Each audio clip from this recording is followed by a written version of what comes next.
Buenas tardes, amados hermanos, que el Señor les bendiga. Vamos a empezar con nuestro servicio de nuestro Dios, con el llamamiento a la adoración. Busquemos en nuestras Biblias el Salmo número 29. Le voy a dar lectura y ustedes me siguen ahí en sus hogares. Amén. La palabra de nuestro Dios dice: Tributad a Jehová, oh hijos de los poderosos. Dad a Jehová la gloria y el poder. Dad a Jehová la gloria debida a su nombre. Adorad a Jehová en la hermosura de la santidad. Voz de Jehová sobre las aguas, truena el Dios de gloria. Jehová sobre las muchas aguas, voz de Jehová con potencia, voz de Jehová con gloria. Voz de Jehová que quebranta los cedros, quebrantó Jehová los cedros del Líbano, los hizo saltar como becerros, al Líbano y al Sirión como hijos de búfalos. Voz de Jehová que derrama llamas de fuego, voz de Jehová que hace temblar el desierto, hace temblar Jehová en el desierto de Cades. Voz de Jehová que desgaja las encinas y desnuda los bosques. En su templo todo proclama su gloria. Jehová preside en el diluvio y se sienta Jehová como rey para siempre. Jehová dará poder a su pueblo. Jehová bendecirá a su pueblo con paz. Amén. Vamos a orar, hermanos. Nuestro buen Dios, amado Padre, una vez más te agradecemos por este día, por esta tarde que nos regalas, oh Dios, por este momento que podemos reunirnos por medio de este medio, Señor. Te rogamos que lo que aprendamos, lo que veamos, sea para tu gloria y sea para tu honra, Padre. Agrádate de todos estos himnos que vamos a entonar, de todas estas alabanzas, de esta palabra tuya, Dios, y que sea únicamente para honrar y glorificar tu nombre, Dios. Te damos gloria y te damos gracia en el nombre de Cristo Jesús.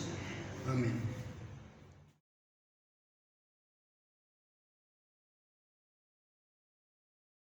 Hermanos, el segundo canto es el número 114. ¿Qué niño es este?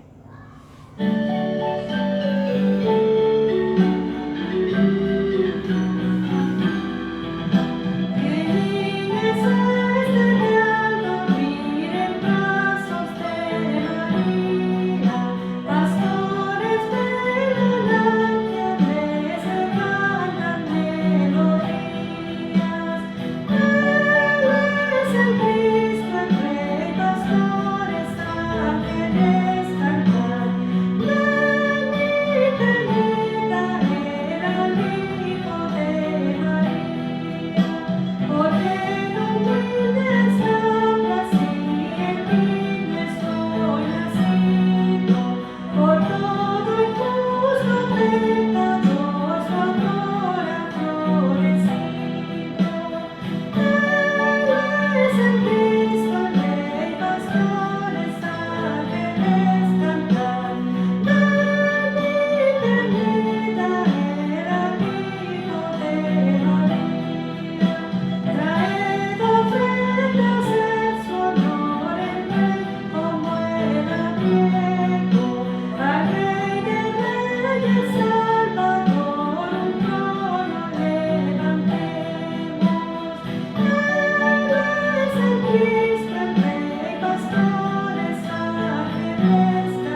que nos ven a través de este medio. Vamos a continuar este tiempo de alabanza, adoración a nuestro Dios con el estudio de la palabra. Les invito a abrir nuestras Biblias en el Evangelio según San Mateo.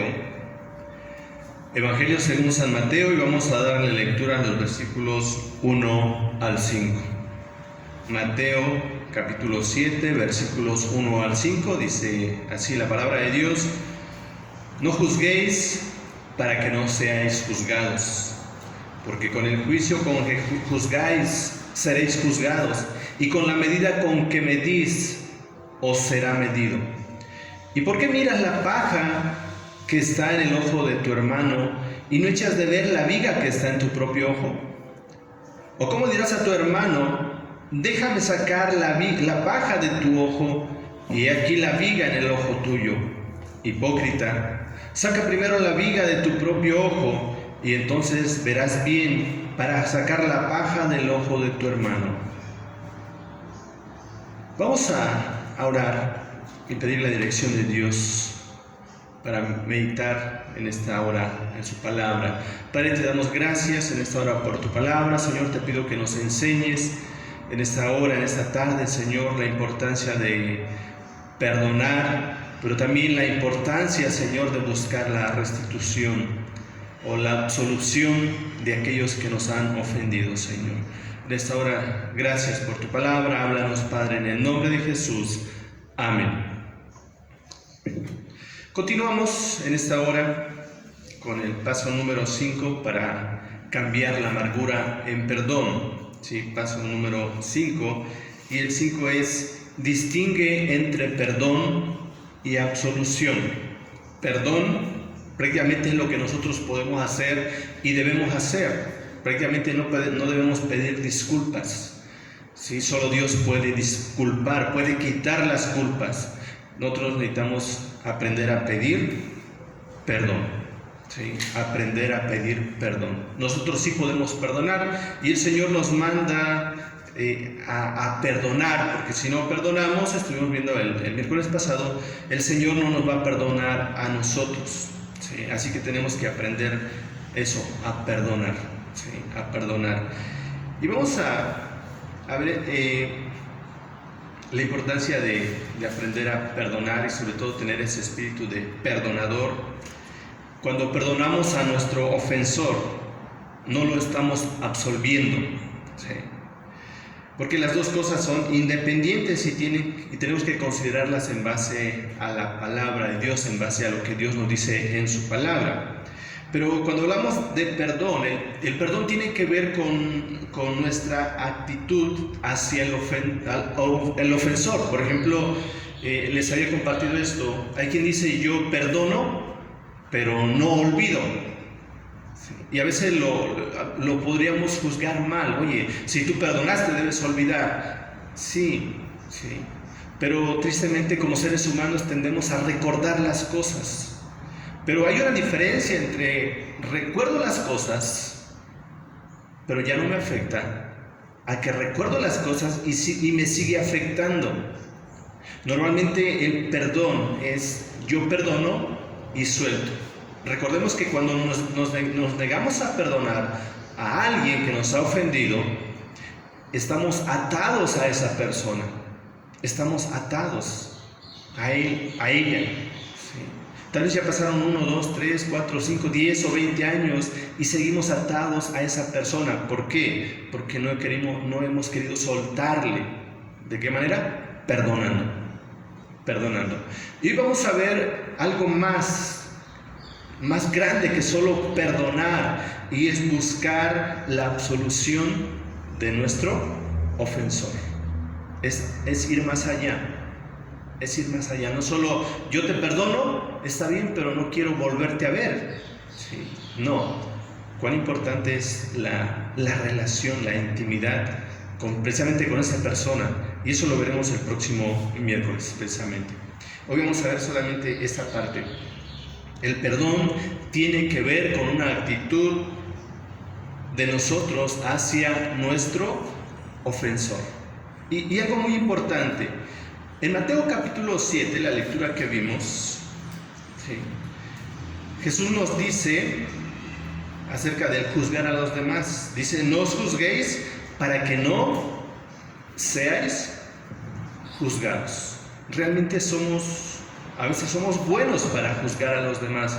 Somos buenos para criticar, somos buenos para ver, dijera Cristo, la paja que está en el ojo de nuestro hermano. Pero dice Jesús, es que la viga que tenemos en nuestro ojo no nos deja ver. Sí, no nos deja ver. Así que primeramente, si alguien nos ha ofendido, o la parte inocente en una situación X, no es realmente inocente. Entender esto, no es realmente inocente. Dice la Biblia, no hay justo ni aún uno, no hay quien haga el bien y nunca peque.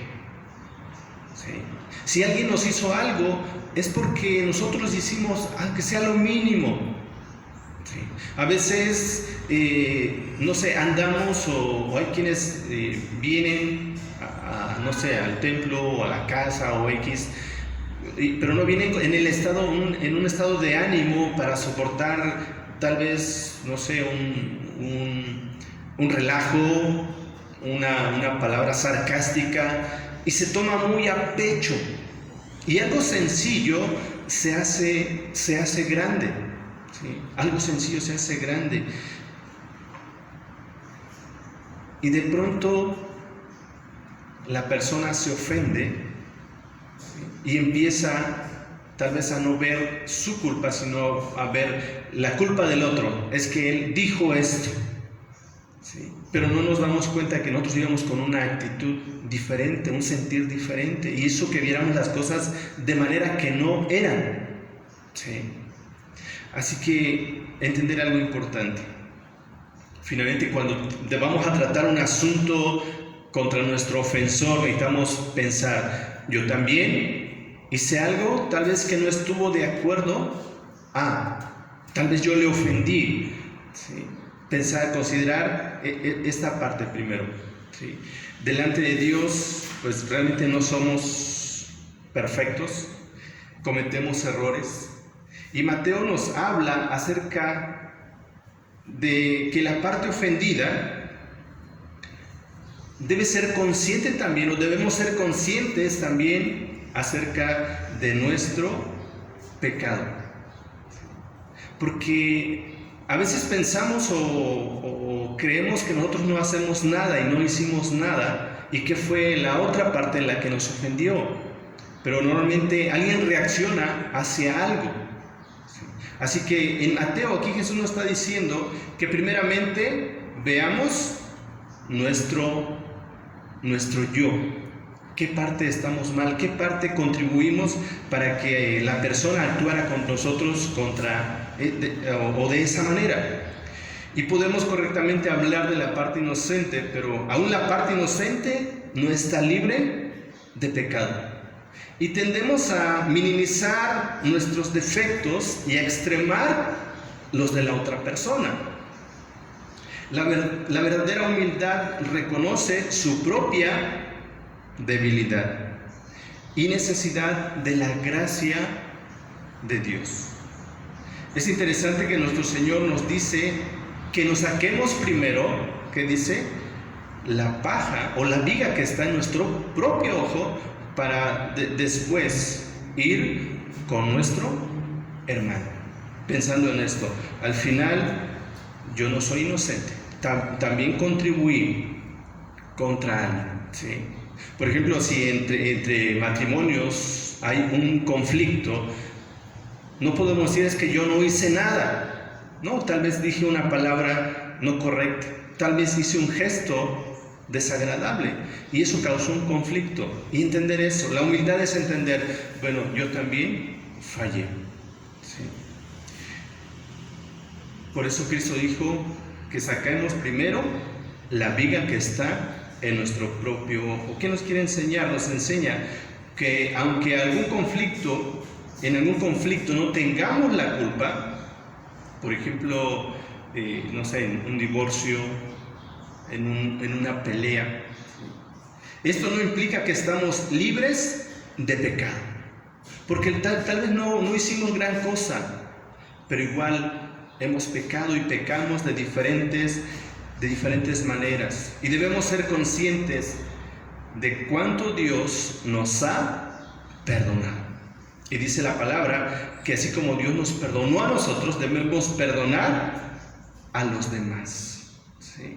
Debemos perdonar a los que nos ofenden.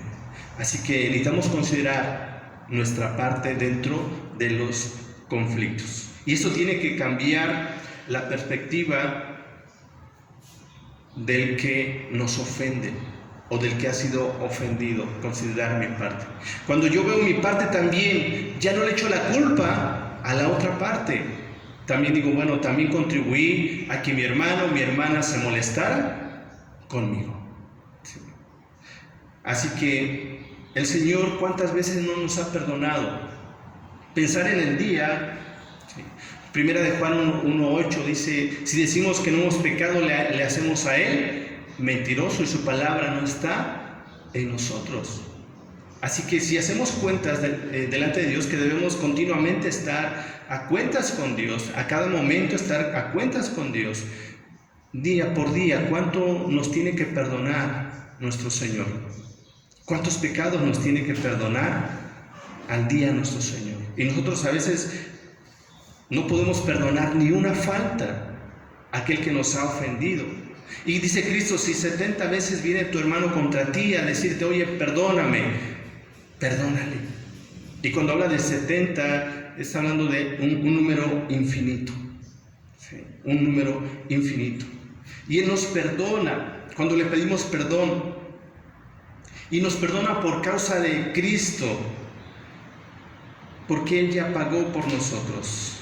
Porque a través de Cristo somos adoptados como hijos suyos. Pero también, ¿sí? También dice en Efesios 4:32, no solo pide que nosotros, nos pide también que nosotros perdonemos. Dice Efesios 4:32, dice así, Efesios 4:32,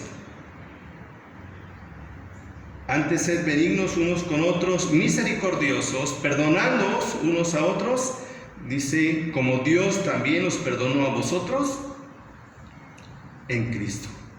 Aquí el Señor nos manda a perdonarnos unos a otros y aún nos lleva a eso, nos lleva a que amemos a los demás. Y nos dice en Mateo 6:14 y 15, Mateo 6:14 y 15 dice así, porque si no perdonáis a los hombres sus ofensas, tampoco vuestro Padre os perdonará también a vosotros vuestras ofensas, mas si no perdonáis a los hombres sus ofensas, tampoco vuestro Padre os perdonará vuestras ofensas. ¿Cuán importante es aprender eso? Perdonar. Y vean esta parte. Normalmente, humanamente, esperamos, sobre todo la parte ofendida, está esperando a ver cuándo viene a pedirme perdón. A ver cuándo fulano de tal que me ofendió viene a pedirme perdón. Y así puede pasar un día, 2 días, una semana, un mes, 1 año, 2 años, 10 años, 20 años, y esa persona jamás tal vez te venga a pedir perdón. Y normalmente estamos esperando, bueno, él me ofendió, él que me pida perdón. Pero estamos viendo, quinto paso, distingue entre perdón y absolución. El Señor nos manda a perdonar, pero en ese perdón tenemos que buscar la absolución o la liberación de aquel que nos ha ofendido. ¿Sí? De aquel que nos ha ofendido. Y ahora, ¿cómo vamos a hacer eso? ¿Cómo nos manda el Señor que arreglemos los conflictos? Por ejemplo, en Mateo 18, y vean, el Señor nos manda, primeramente, ¿a quién manda? Vean, al que ha sido ofendido. El Señor no le habla, si vemos en la palabra, no le está hablando a aquel que ofendió, le está hablando a aquel que ha sido ofendido. ¿Sí? Dice en Mateo capítulo 18, versos 15, 17, dice, ¿cómo se debe perdonar al hermano? Dice, por tanto, si tu hermano peca contra ti, ve y repréndele estando tú y él solos. Si te oyere, has ganado a tu hermano. Mas si no te oyere, dice, toma aún consigo a uno o dos, para que en boca de 2 o 3 testigos conste toda palabra. Y si no lo oyere a ellos, dilo a la iglesia. Si no lo oyere a la iglesia, tenlo por gentil y publicano. Sí. ¿A quién está diciendo? Aquel que ha sido ofendido. La reacción normal es, si él me ofendió, que venga a pedirme perdón. ¿Sí? ¿Yo por qué tengo que ir? Pero el Señor nos dice en su palabra, primeramente, que si alguien te ha ofendido, ve y habla con él. ¿Sí? Ve y habla con él. Si tú has sido ofendido, ve y habla con tu ofensor. Y si te oyere, dice, habrás librado su alma. Pero si no te oyere, dice, toma aún 2 o 3 testigos y vete, para que en boca de ellos conste toda palabra. Y si de plano no oyere a ellos, dilo a la iglesia. Y si ni a la iglesia, entonces tenlo por gentil o publicano. Pero primeramente es nuestra responsabilidad, y esta parte es muy difícil, muy complicada, ¿sí? Porque va en contra de nuestra humanidad, de nuestro yo, ¿sí? Hacer esto. Nuestro yo es, ¿por qué me voy a humillar yo? Que venga él y me pida perdón. Pero cuán importante es tener ese espíritu perdonador. Teniendo conciencia de esto, dice Jesús, si no perdonas a los hombres sus ofensas, tampoco vuestro Padre os perdonará a vosotros vuestras ofensas. Teniendo presente esto, si yo no perdono, si yo me niego a perdonar, el Señor no va a perdonar. Y este perdón no solo, me ofendió X persona, pero vive en Estados Unidos, no hay problema, yo lo perdono. Sí. Pero no ha habido una restitución, ¿sí? No ha habido una absolución. ¿Por qué? Porque todavía nos sigue afectando. En cuanto veamos a esa persona, se remueven todos esos sentimientos, y eso es señal de que realmente no he perdonado. He creído que lo he perdonado porque no lo veo, ¿sí? Pero necesitamos no solo perdonar, sino buscar la absolución. Buscar la absolución. Y cuando amamos a nuestro hermano, que es el segundo gran mandamiento, ama a tu prójimo como a ti mismo, ¿sí? Cuando lo amamos, queremos que él sea restituido, que su relación con Dios y con los demás sea mejor. Y estamos hablando de lograr o ver que nuestro ofensor pueda arreglar su situación, se pueda arrepentir y pueda arreglar su situación delante de Dios, contigo que te ofendió y con otros que ha ofendido. Si un hombre mata a un miembro de tu familia, nuestra responsabilidad es perdonarle, pero no podemos absolverlo, ¿sí? Él se encuentra culpable ante Dios y ante la ley, ¿sí? Y ante ambos está condenado, y bajo ambos recibirá castigo, a menos que quizás se arrepienta y suplique misericordia, ¿sí? La absolución es la liberación de las consecuencias legales de una ofensa, y el que concede la absolución debe tener la jurisdicción para hacerlo. Si alguien mata a alguien, en base a la ley hay un castigo. Si la ley lo absuelve de ello y no va a la cárcel por ello, queda libre.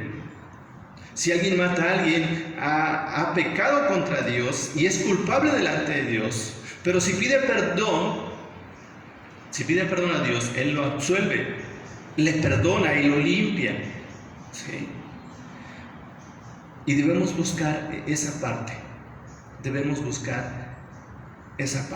Ver que nuestro ofensor pueda restaurar esa relación con Dios.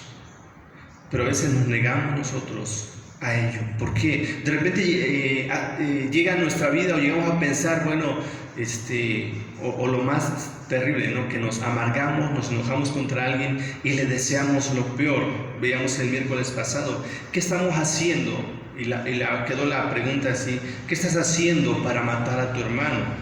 lo has excluido de tu vida como si no existiera. Has pensado mal contra él, pensando en destruir su reputación. Estás buscando venganza o has motivado a otros para destruirle. ¿Qué estás haciendo? ¿O qué estamos haciendo? El Señor nos manda algo diferente. Dios siempre busca la justicia, ciertamente, antes que la misericordia. Y en Miqueas 6:8 nos habla, dice: hombre, Él te ha declarado lo que es bueno y que pide Jehová de ti. Solamente hacer justicia es lo primero, y Dios es justo, ¿sí? Amar misericordia y ser humilde ante Dios. Así que necesitamos buscar primeramente que se aplique la justicia, que se haga justicia, que se rindan cuentas, y de ahí viene la misericordia. Y Dios puede usarte, amado hermano, amigo, para llevar a tu ofensor al arrepentimiento, un verdadero arrepentimiento. Así como usó a José para llevar a sus hermanos al arrepentimiento. Termino con esto. Cuando José estuvo en Egipto, vean, perdonó a sus hermanos por lo que habían hecho, cuando pudo entender el plan, el propósito de Dios. Sin embargo, José sabía que sus hermanos estaban aún atados por su culpabilidad y amargura, y a menos que fueran llevados al completo arrepentimiento, no les serviría de nada. ¿Y cómo podemos ver que sus hermanos estaban todavía con amargura, con ese sentir acerca de su hermano? Porque cuando finalmente son llevados a Egipto, por causa de la hambruna que había, la sequía, no había que comer, se enteran que en Egipto había víveres y van a comprar. Y José empieza a tratarlos con dureza. Ellos comenzaron a pensar en ellos: es por lo que estamos pagando las consecuencias de lo que le hicimos a nuestro hermano. Esto está pasando porque nosotros pecamos contra nuestro hermano. José ya los había perdonado, pero ellos todavía no habían sido liberados de esa responsabilidad o de eso que habían hecho contra José. Así que finalmente, años después, Dios llevó a sus hermanos al arrepentimiento y usó precisamente presiones externas, que fue la escasez en ese momento, para empujarlos finalmente hacia el lugar donde estaba José, para que él pudiera llevarles al verdadero arrepentimiento y quedar absueltos de esa responsabilidad, de esa amargura que sentían, de esa culpabilidad que sentían al pensar: es que vendimos a nuestro hermano, pecamos porque vendimos a nuestro hermano. Y finalmente llegaron a José, y José les dijo: saben, no teman, yo sé que piensan esto, pero ¿saben qué? Dios lo usó para bien. Así que ellos fueron entonces liberados, fueron realmente libres y absueltos de ese pecado, porque pudieron reencontrarse, hubo una restitución. El miércoles próximo terminamos con esto, ¿sí?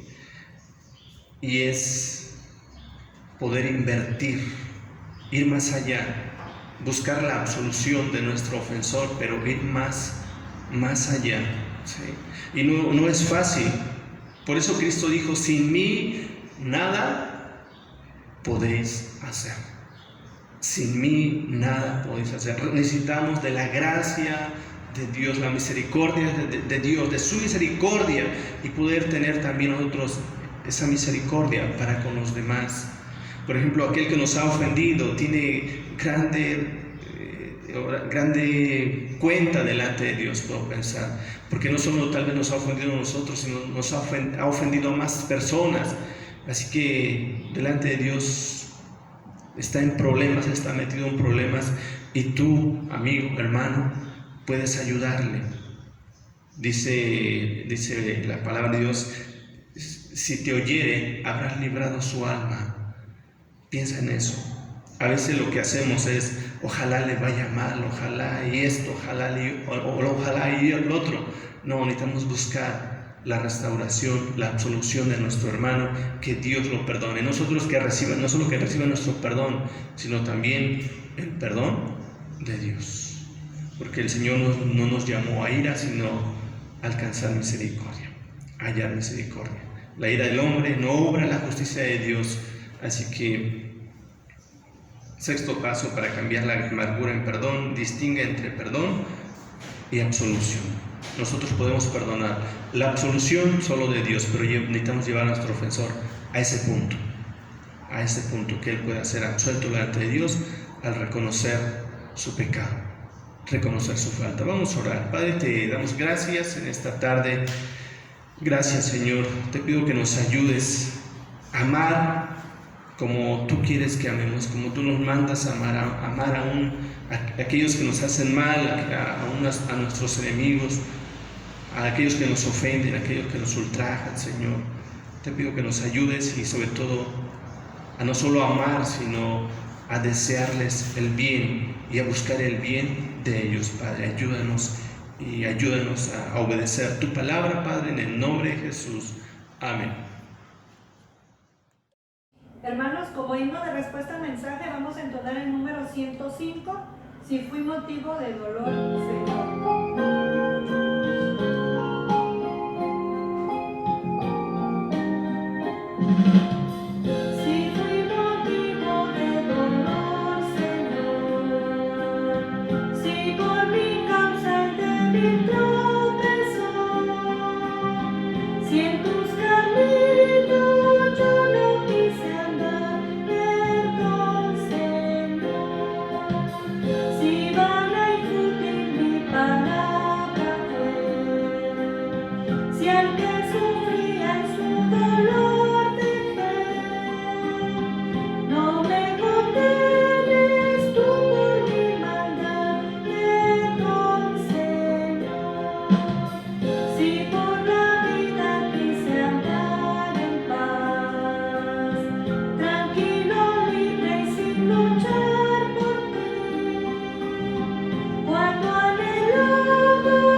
La palabra de nuestro Dios dice de esta manera: cada uno dé como propuso en su corazón, no con tristeza ni por necesidad, porque Dios ama al dador alegre.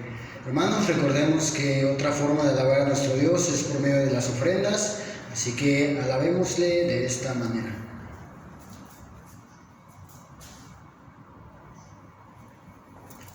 En nuestros hogares vamos a inclinar nuestro rostro y oremos a nuestro Dios. Nuestro buen Dios y Padre, te agradecemos una vez más por este culto que nos has permitido, Dios, por poder reunirnos de esta forma, por este medio.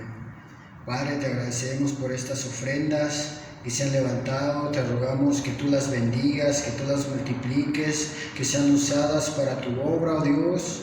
Te rogamos también que bendigas los empleos de las personas, de los hermanos que han ofrendado y de los que no tú conoces los motivos también, Señor. Bendíceles a cada uno y guárdales en el hueco de tu mano, Padre. Te damos gloria y te pedimos esto en el nombre de Cristo Jesús. Amén.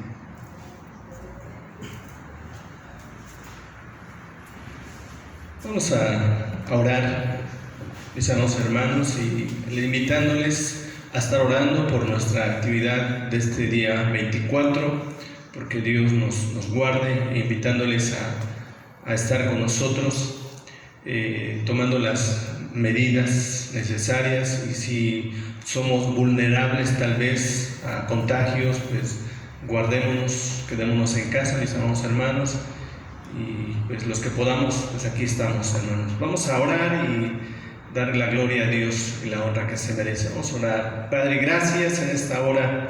Gracias por la bendición que nos das de poder llegar ante tu presencia, ante el trono de tu gracia, por poder estudiar tu palabra, poder cantar, poder alabarte, glorificar tu nombre. En esta hora, Señor, bendice a todo aquel que está viendo este video, escuchándolo. Y Padre, tú habla a su corazón, habla a nuestros corazones. Y Padre, que lo que hagamos, lo que hicimos hoy, sea para tu honra y tu gloria, Señor. En esta hora bendice a tu pueblo, bendice a tu iglesia, que te alaba y te glorifica en todo momento, en todo lugar, Padre, en el nombre de Jesús. Y ahora, amados hermanos, amada iglesia, que la gracia de nuestro Señor y Salvador Jesucristo sea con todos y cada uno de vosotros. Amén.